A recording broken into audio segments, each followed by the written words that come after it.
தலைவனுக்கு பாதுகாப்பில்லை, தன் வீட்டு வாசலிலேயே வெட்டி கொன்றுவிட முடியும் என்கிற நிலை இருக்குமானால் இது எப்படிப்பட்ட சமூகம்? இது எப்படிப்பட்ட சமூகம்? கேள்வியும் அதான். யார் முதலாக இவரை கொல்ல வேண்டும் என்று சிந்தித்தவன் இவன். அவன் என்ன செய்யலாம்? இங்கே யார் பறையர் என்று கேட்டால் நான் தான் என்று நிமிரடா. அதான் எழுப்பிங்க.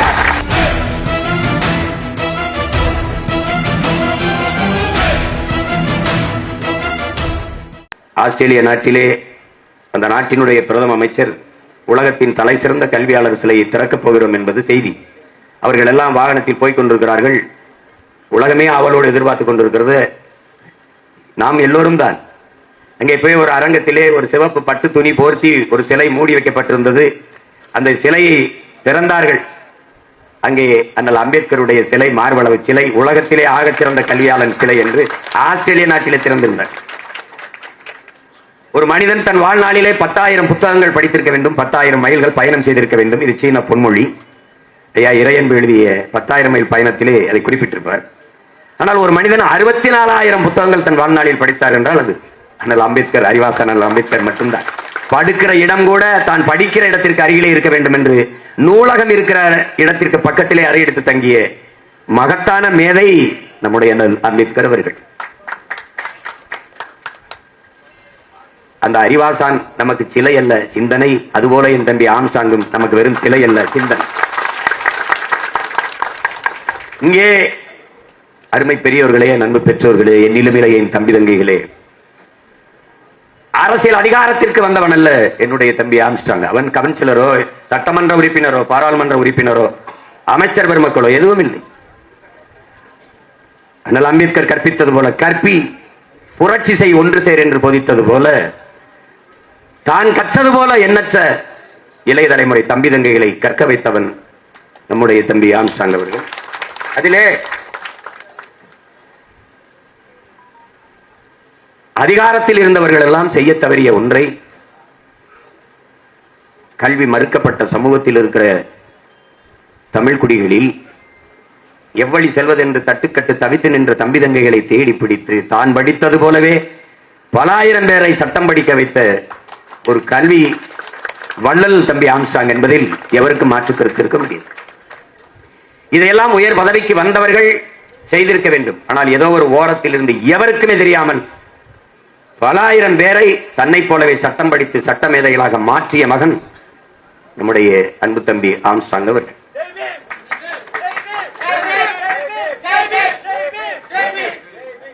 இதையெல்லாம் அவர் விதைத்த விதை, பிடல் காஸ்ட்ரோ சொல்வது போல, விதைத்தவன் உறங்கினாலும் விதை உறங்காது என்பது போல, விதைத்தவன் இன்று உறங்கி இருக்கலாம், ஆனால் அவன் விதைத்த விதைகள் பல ஆயிரக்கணக்கில் நீங்கள் முளைத்து நிற்கிறீர்கள். அநேகமாக இந்த கூட்டத்திலே வெள்ளை உடை அணிந்து நிற்கிற என் தம்பி எல்லோரும், என் தம்பிமார்கள் எல்லாம் அவரால் சட்டம் படிக்க வைக்கப்பட்ட தம்பிகளாகத்தான் இருப்பீர்கள் என்று நான் அறிகிறேன். இந்த மகத்தான பணியை செய்வதற்கு யாரும் முன்வர மாட்டார்கள். தான் சட்டம் படித்தோம், நாம் சம்பாதிப்போம், நம் வாழ்க்கையை பார்த்துக் கொண்டு போவோம் என்றுதான் இந்த சமூகம் போய்கொண்டிருக்கிறது. மக்கள் பணி செய்ய வருகிறோம் என்று வந்த மகத்தான பெரும் பெரும் தலைவர்கள் என்று நாம் நம்பிக்கொண்டவர்களோட தானும் தன்னுடைய வாழ்க்கையும் என்றுதான் போய்கொண்டிருக்கிறார்கள். ஆனால் அப்படி தம்பி ஆம்ஸ்ட்ராங் இல்லை. அவன் ஒன்றும் 60-70 வயது முதியவன் இல்லை, சாதித்து முடிக்கிறது. இளம் வயதிலேயே இவ்வளவு பெரிய சாதனையை செய்து முடித்த ஒரு இளைஞன் இந்த நிலத்தில் ஆம்ஸ்ட்ராங் தவிர வேற எவரும் இருக்க முடியாது.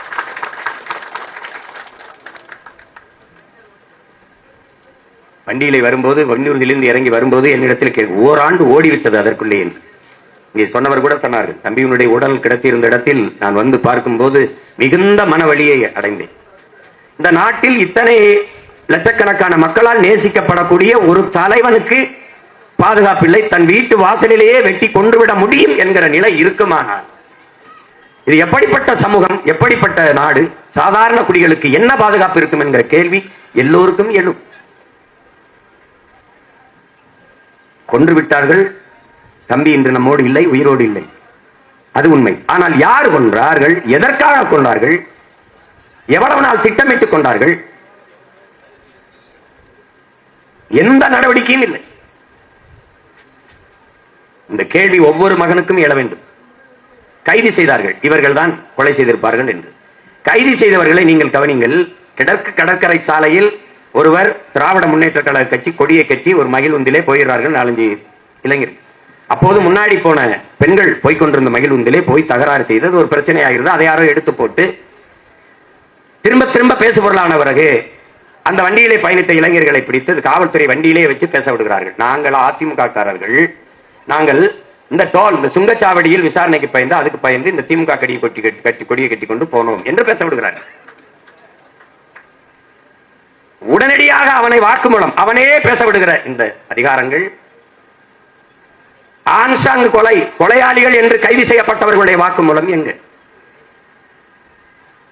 நீங்கள் எல்லாம் யார்? எதற்காக ஆம்ஸ்ட்ராங் என்கிற ஒரு தலைவனை கொள்ள வேண்டிய தேவை உங்களுக்கு வந்தது? காரணம் என்ன? யாருடைய மூளையில் உதித்த சிந்தனை ஆம்ஸ்ட்ராங்கை கொலை செய்ய வேண்டும் என்று? அது ஓராண்டாக இங்கு இருக்கிற எவருக்கும் தெரியவில்லை. தமிழ் சமூகம் எல்லோருடைய கேள்வியும் அதுதான். யார் முதலாக இவரை கொள்ள வேண்டும் என்று சிந்தித்தவன் எவன்? காரணம் என்ன? அந்த திட்டத்தை வகுத்தவன் யார்? நீ கைது செய்தவன் கூலிக்கு செய்த கொலையாளி. அவனுக்கும் இந்த ஆம்ஸ்ட்ராங்குக்கும் சம்பந்தமே இல்லை. அப்படி என்றால் முதலாக இந்த கொடிய சிந்தனை உதித்தவர் எவன் மூளையில்? நீங்க கைது செய்தவர்களை தினம் நீதிமன்றத்தில் நிறுத்த ஒவ்வொரு முறையும் கூட்டிக் கொண்டு வருகிறீர்கள். அவர்களை பார்க்கிறோம். அவர்களிடத்திலே நீங்கள் விசாரித்து காரணத்தை வெளிக்கொண்டு வந்து இந்த மக்களுக்கு சொல்லாதது ஏன்? இதற்காக நாங்கள் கொன்றோம், இவர்தான் சொன்னார், நாங்கள் இதற்காக செய்தோம் என்ற காரணம் இங்கு இருக்கிற எல்லோருக்கும் தெரிய வேண்டுமா வேண்டாம்? 3 பேரை சுட்டுக் கொண்டீர்கள். அவர்கள் யார்? அவர்கள் இந்த கொலைக்கு திட்டமிட்டார்களா? நேரடி கொலையாளிகளா? இந்த கொலைக்கும் அவர்களுக்கு என்ன சம்பந்தம்? ஆம்ஸ்ட்ராங்கை கொள்ள வேண்டும் என்கிற சிந்தனையை தூண்டியவர்கள் அவர்கள் தானா? ஏதாவது பதில் இருக்கிறதா? ஒரு கொலையாளியை சுட்டுக் கொண்டு விடலாம் என்று சட்டம் இருக்குமானால், நடைமுறை இருக்குமானால் சிறைச்சாலையே அவசியம் இல்லை. எல்லாரும் சுட்டுக் கொண்டு போட்டு போய்கொண்டே இருக்கலாமே. இது எந்த மாதிரியான அணுகுமுறை? திரும்ப திரும்ப கேட்கிறேன். அந்த 3 பேரை தம்பி ஆம்ஸ்ட்ராங் கொலையாளிகள் சொல்லி சுட்டீர்களே, ஏன்? அதற்கு காரணம் சொல்லுங்கள் என்று கேட்கிறேன். ஒருவர் கூட சொல்லுங்க. அதற்கு எதற்கு என்ன காரணம்? சிறையில் இருக்கிறவர்களிடத்தில் ஏன் விசாரித்து அவர்களிடம் இந்த காவல்துறை பெற்ற வாக்குமூலம் என்ன? ஓராண்டு ஓடிவிட்டது. ஆனால் என்றைக்காவது ஒரு நாள் நீங்கள் இதற்கு பதில் சொல்லித்தானாக வேண்டும். அவர் யார் என்பது எங்களுக்கு தெரிய வரத்தானே வேண்டும். எப்படிப்பட்டது? தம்பி ஆம்ஸ்ட்ராங் கொலையில் மட்டுமல்ல என்னுடன் பிறந்தார்களே, தூத்துக்குடி துப்பாக்கி சூட்டில் மனு கொடுக்கத்தானே மக்கள் வந்தார்கள். மாவட்ட ஆட்சியரிடத்திலே மனு கொடுக்க வருகிற மக்கள் கலவரம் செய்வார்கள் என்று முன்னெச்சரிக்கையாக நீங்கள் தண்ணீர் புகை கொண்டு தண்ணீர் துப்பாக்கி தொலை தூரத்தில் இருந்து குறிவாசி சுடக்கூடிய ஸ்னைப்பர் என்ற துப்பாக்கியோடு காத்திருந்தது எப்படி? மனு கொடுக்க வந்த மக்களை சுட்டுக் கொள்ள உத்தரவு பிறப்பித்தது யார்? இதுக்கு பதில் உண்டா? கொடைநாட்டிலே 5 பேர் செத்தான், கொன்றார்கள். கொல்ல சொன்னது யார்? ஒரு நிமிடம் கூட முன்னாள் முதலமைச்சர் வீட்டிலே ஒரு நிமிடம் கூட மின்சாரம் அணையாது. தனி தடம், தனி டிரான்ஸ்பார்மர் வச்சு மின்சாரம் கொடுக்கிற இடத்திலே 1 மணி நேரம் மின்சாரம் அணைந்ததற்கு காரணம் என்ன? முதலமைச்சர் வீட்டிலே இருந்தவர்களை கொலை செய்ய சொல்வது யார்? இதற்கு பதில். அண்ணா பல்கலைக்கழகத்தில் ஞானதேசிகன் கைது. இந்த செயலை என்று எவ்வளவு காலமாக செய்கிறார்? என்ன துணிவிலே செய்கிறார்? எத்தனை பெண்களிடத்தில் இது மாதிரி அணுகியிருக்கிறார்? இந்த கேள்விகளுக்கெல்லாம் எந்த இடத்திலாவது பதில் இருக்கிறதா? என்னுடன் இருந்தார்களே, இல்லை. இப்போது கூட திருப்போணத்தில் அஜித் அவர்களுடைய அடித்துக் கொன்ற காவலர்கள், அவர்களை சீருடை இல்லாத காவலர்களை அனுப்பி அடித்து விசாரிக்க சொன்னது அந்த அதிகாரி யார்? அதான கேள்வி. எத்தனை எத்தனை கேள்விகள் இந்த நிலத்திலே. ஆனாலும் இந்த நாட்டில் சட்டம் படித்த தம்பிகள், சட்டம் படித்தவன் முன்னாடி நின்று பேசுகிறோம். சட்டம் ஒழுங்கு, சட்டம் இருக்கிறது, ஒழுங்கு இருக்கிறதா என்பதுதான் கேள்வி.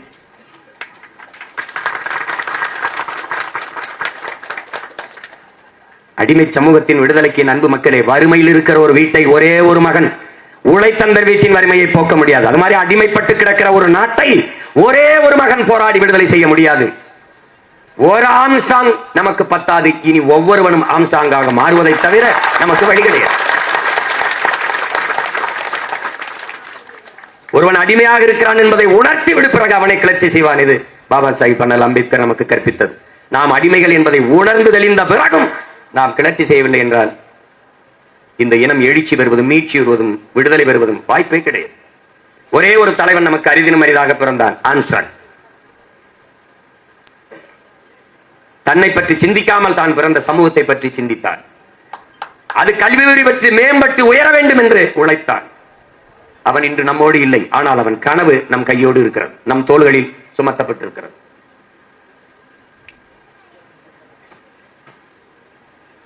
அவனால் உருவாக்கப்பட்ட தம்பி தங்கைகளே, தூர இருந்து அவனை நேசித்து வாசித்து சுவாசித்துக் கொண்டிருந்த உடன் பிறந்தார்கள் என் போன்ற அண்ணன்களும் உங்களோடு இணைந்து நாங்கள் நிற்கிறோம் என்பதை நீங்கள் நினைவில் வைத்துக் கொள்ள வேண்டும்.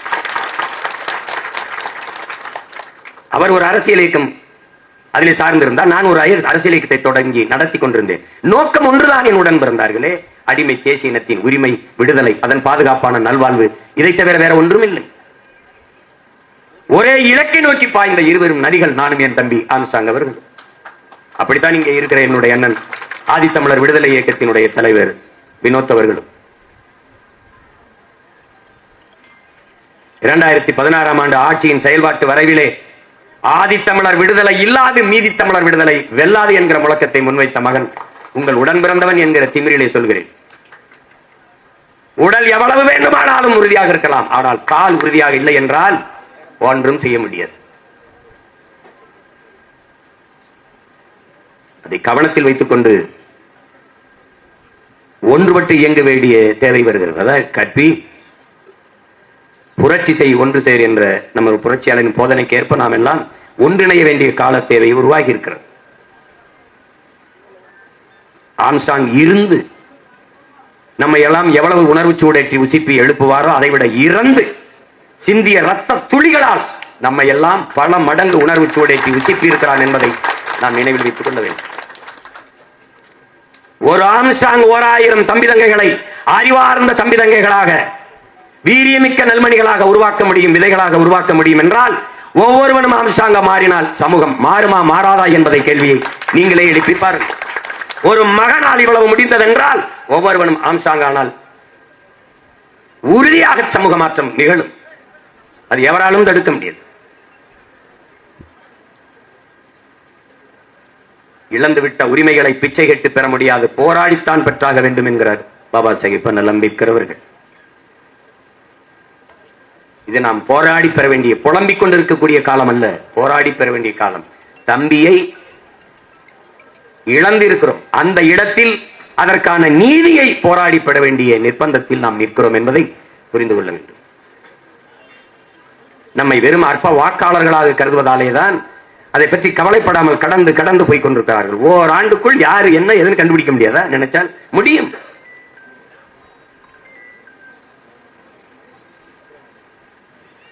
நான் கூட கேட்டேன், நீங்க எப்படி இந்த ஆம்ஸ்ட்ராங் இதை இவ்வளவு கவனக்குறைவா வைத்தீர்கள் என்று. காவல்துறையில் சொல்கிறார், நாங்கள் 2 முறை எச்சரித்தோம் என்கிறார்.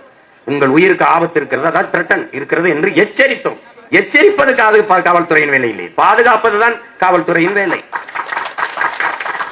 எச்சரிப்பது என்னுடைய தம்பியில் கூட தான் என்னை சொல்வார்கள், அண்ணா பாதுகாப்பாருங்கண்ணா, அண்ணா பத்திரமண்ணா, நீங்க கவனம் என்ன. அது காவல்துறையின் வேலை அல்ல.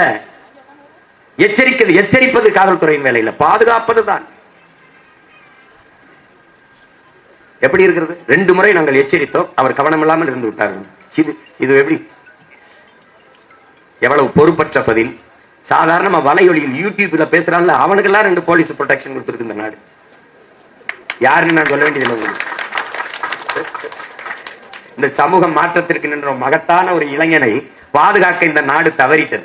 பலர்களை பட்டம்படுத்தி விட்டு வீரியமிக்க நெல்மணியை தொலைத்து விட்டார்கள். இவர் கொடுமை. பேப்பர் மில் அந்த ஆலை இருக்கிற அந்த சாலைக்கு தம்பி பெயரை வைக்க சொல்லி வலியுறுத்தினேன் என்று. இன்று கோரிக்கை வைக்கிற இடத்திலே இருக்கிறோம், நாளை நிறைவேற்றுகிற இடத்திற்கு வருவோம், அவ்வளவுதான். எப்போதுமே என் உடன் பிறந்தார்களே, மக்களின் பிரச்சனைகளை, மக்களின் கோரிக்கைகளை அரசு கையில் எடுக்கவில்லை என்றால், கவனம் எடுக்கவில்லை என்றால், அதிகாரத்தை அரசை கையில் எடுப்பதை தவிர மக்களுக்கு வேற வழி இல்லை. இதைத்தான் அம்பேத்கர் அதிகாரம் மிக வலிமையானது என்று போதிக்கிறார்.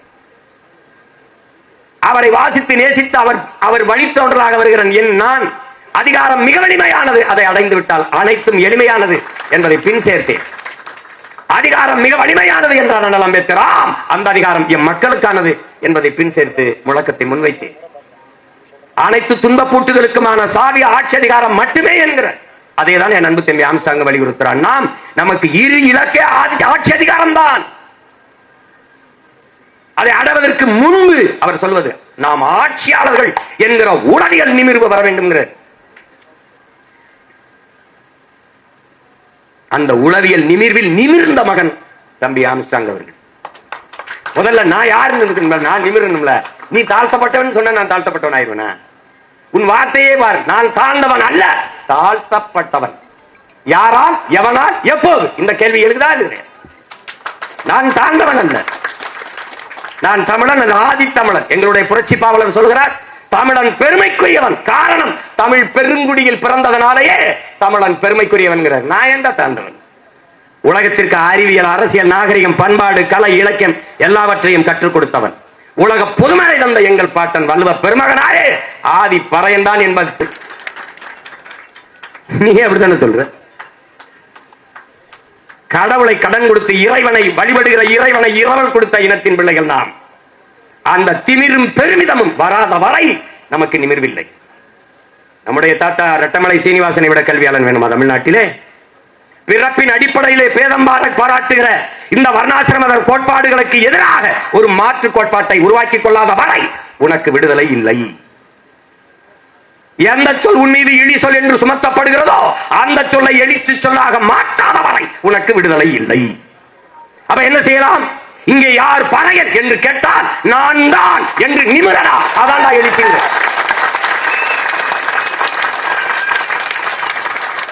அந்த நிமிர்வு வராத வரை கடினம். இந்த கூட்டத்திலே அந்த துணிவோடும் தெளிவோடும் நிமிர்ந்த ஒருவன் தான் இன்று சிலையாக நிமிர்ந்து நிற்கிற என் உயிர் தம்பி ஆம்ஸ்ட்ராங் என்பதை அறிவார்ந்த தமிழ் சமூகத்தின் தம்பி தங்கைகள் புரிந்து கொள்ள வேண்டும்.